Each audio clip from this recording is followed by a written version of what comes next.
one of my favorite characters. He doesn't get a lot of airtime, but I love the character.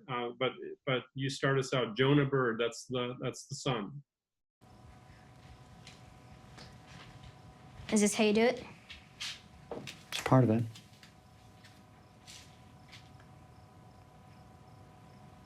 Could you explain all of it? Jonah, well, I don't even know if you need any elimination. He just lands on 5 for me. He's such a almost a stereotypical 5 in the way that he's just kind of disconnected from everything except his own head. And that's really all that matters to him, his own little world. He does seem to me to have a little bit more of a 4 wing than his dad. Like I think his dad's a 5 with a 6 wing.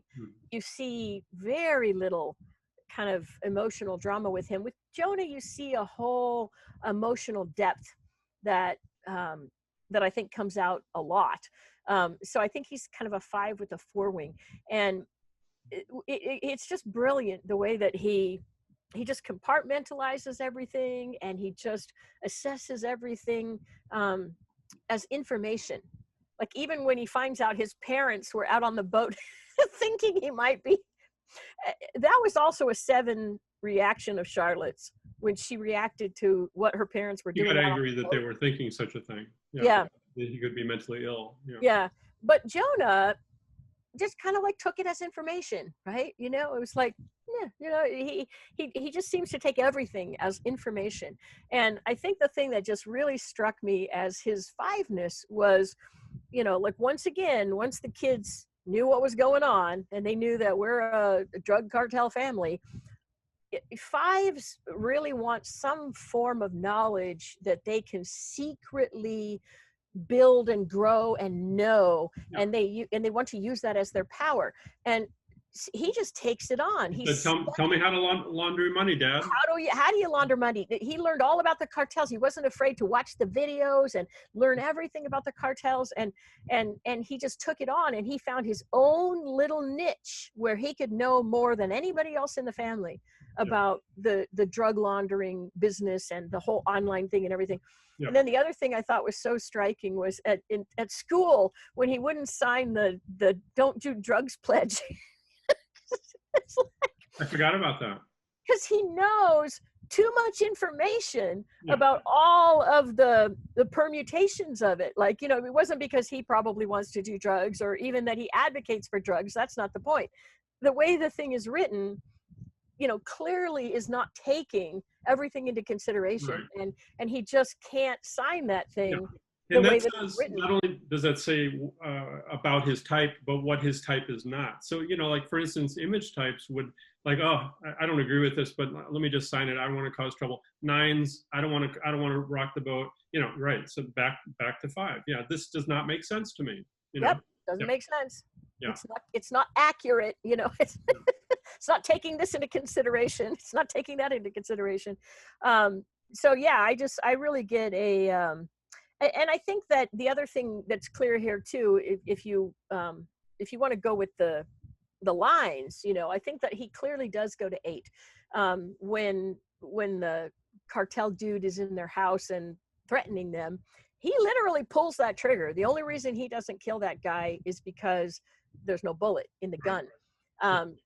But you can just tell how calculated it is. He knows, it's just a decision he's got to make. For me, I don't necessarily see that as going to 8. I do see that as his 5-ness. It's like, this is what's got to be done. I mean, I don't think he was caught up in like, okay, I've got the power now. It's just like, I just got to do this. No, I see when 5s go to 8, it's not about power. It's just about them being able to take very strong, confident action. Take charge. And he's just able to do that. In contrast, when he goes to kill Helen, it's interesting that it's information that stops him from pulling the trigger. He learns, she gives him information that's enough for him to question whether, she really deserves to die, because she gives him information where he knows his mom probably did do what she says. And so once that information gets into his head, then he's not as sure about his action, and he doesn't take that action anymore. Yeah. Well, thank you for that. I agree with everything. Five with four wing, um, and which I do find it really interesting to compare him to his father, five with six wing, and how that can look different. And for me, this is really interesting. Sort of observation of the five with the four wing, that oftentimes they can have a reputation of being odd, right? Even more than the five with the six wing. Five with six wing is just like, oh, that's just a very intellectual person. They're not very emotional. It's a bookish person, professorial, whatever. Five with four wing, they can, they can have interests that other people would look askance at. And that's on full display with Jonah. He has this interest in learning what's inside dead animals. So he's collecting dead animals and pulling the guts out of them. He watches documentaries about nature, but not shying away from things that other people might consider morbid, grotesque, or odd. And so that's why his parents were inclined to think maybe he's a serial killer, right?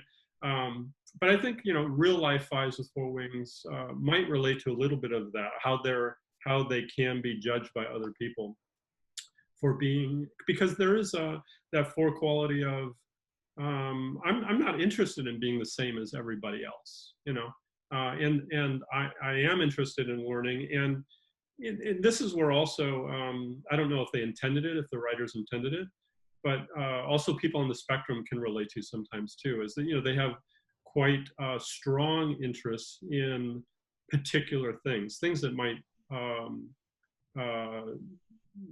not interest other people, or be perceived as odd to other people. So that's where I saw the four wing come in.